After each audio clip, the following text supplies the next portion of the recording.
Assalamualaikum warahmatullahi wabarakatuh. Hari ini teman-teman sahabat cerdas Liputan Sumbawa, saya sedang berada bersama Pak Kadus dan ahli waris ya tadi, sama Abang Sen di sebelah sini yang kemarin sempat kita naikkan tentang pembunuhan kemarin yang berada di Desa Semeri. Secara kronologi kejadian itu sebenarnya seperti apa sih Pak? Mungkin bisa dijelaskan sedikit Pak? Ya begini dulu, pertama karena pas hari Selasa itu dia datang si itu ke tempat korban, dia ke lokasi tanah ini. Nah, setelah itu pas hari kedua datang lagi sama anaknya Hari Rabu ya? hari Rabu. Nah, terus hari Rabu pas, hari Rabu itu nih dia kan aman-aman sudah, dia ngomong sama anaknya. Setelah itu pas hari Kamis kejadian itu jadi karena warga semua kalau segitu jam segitu sudah tidak ada di kampung, tinggal yang ibu-ibu yang ada. Berarti pada saat itu memang lagi sepi ya? Sepi memang sepi Bang. Tidak ada orang lagi. Secara kejadian itu letaknya di mana Bang? Boleh Bang? Untuk kejadian pertama ada di belakang rumah warga.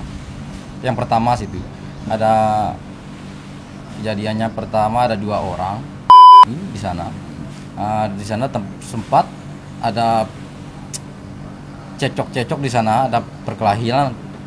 Tapi mungkin kita tidak tahu soalnya belum BAP-nya belum ada di di saksinya yang satu.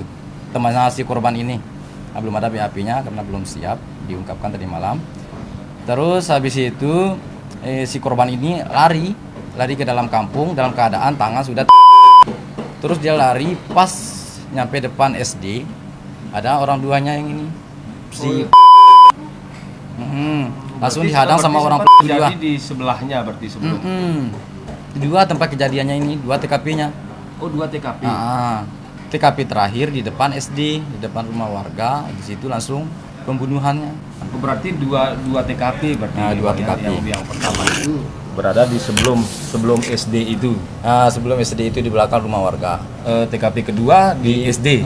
Di depan SD. Di depan SD. Nah, kejadian itu disaksikan banyak orang, termasuk anak-anak SD yang ada di situ sedang dalam keadaan istirahat.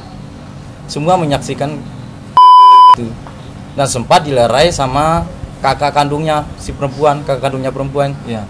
Sempat dipeluk, menghadang ini, tapi tetap sempat melakukan. Oh iya Bang, ini sebenarnya kejadian ini sebenarnya pemicu awalnya itu apa sih Bang? Pemicu awalnya? Masalah pemicu awal karena ini adalah harta warisan ya, harta warisan yang sudah diproses hukum, bahkan sudah dieksekusi. Bahkan yang untuk kewali waris itu sampai saat ini, jadi sejak kita proses hukum itu sampai keputusannya sampai saat ini belum pernah kita garap sama yang ahli waris. Ahli waris yang menang proses hukum. Oh berarti ini sempat ada sengketa lahan ini berarti ya, kejadian ini? Atau memang tanah ini tanah warisan yang antara dan si korban atau gimana nih Pak? Iya, ini berawal dari sengketa lahan. Nah, artinya sengketa lahan ini harta warisan. Harta warisan yang sudah diproses hukum, sudah dieksekusi, sudah hukum tetap gitu. Tapi yang ahli waris sampai saat ini belum bisa menggarap apabila sebenarnya ini sudah sudah ada putusan pengadilannya hukum tetap gitu. Bahwa korban ini adalah pemenang. Ya. Korban ini sudah pemenang. Sehingga mungkin dari pihak tidak menerima ini. Iya. Di situ keputusan itu ada bagian-bagiannya.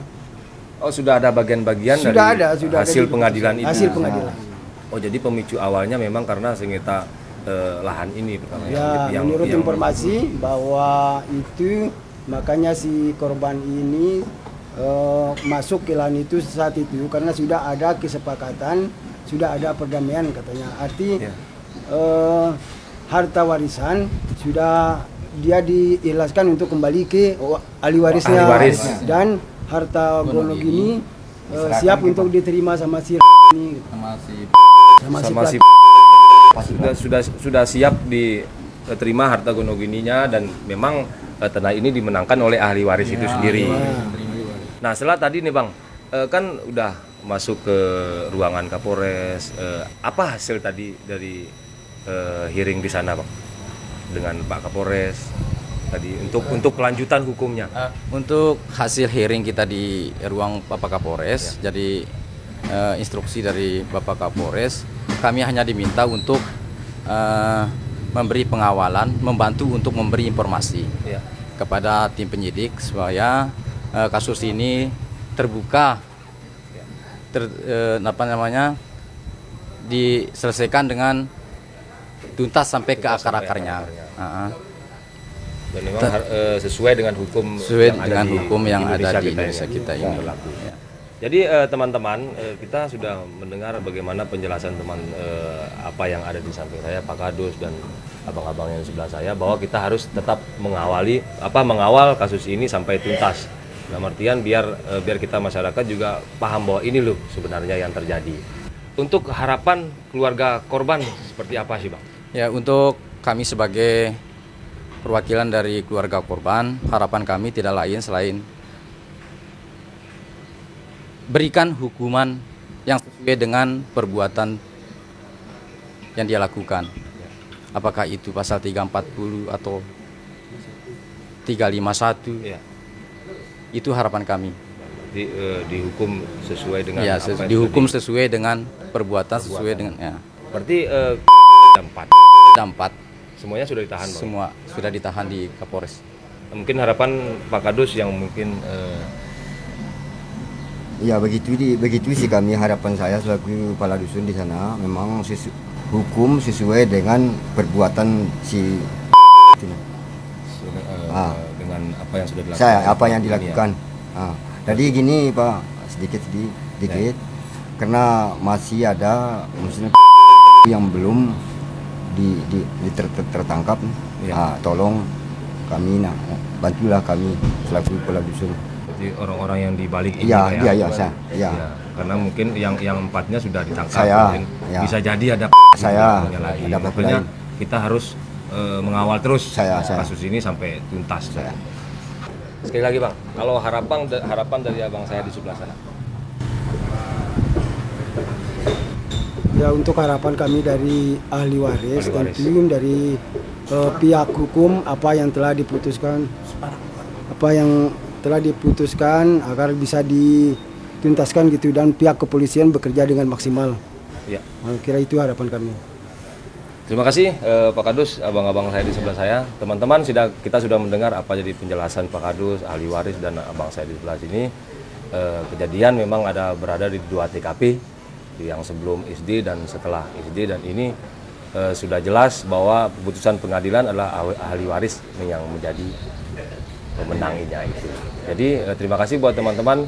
Nanti kita jumpa lagi, kita terus kawal kasus ini sampai selesai. Terima kasih. Assalamualaikum warahmatullahi wabarakatuh.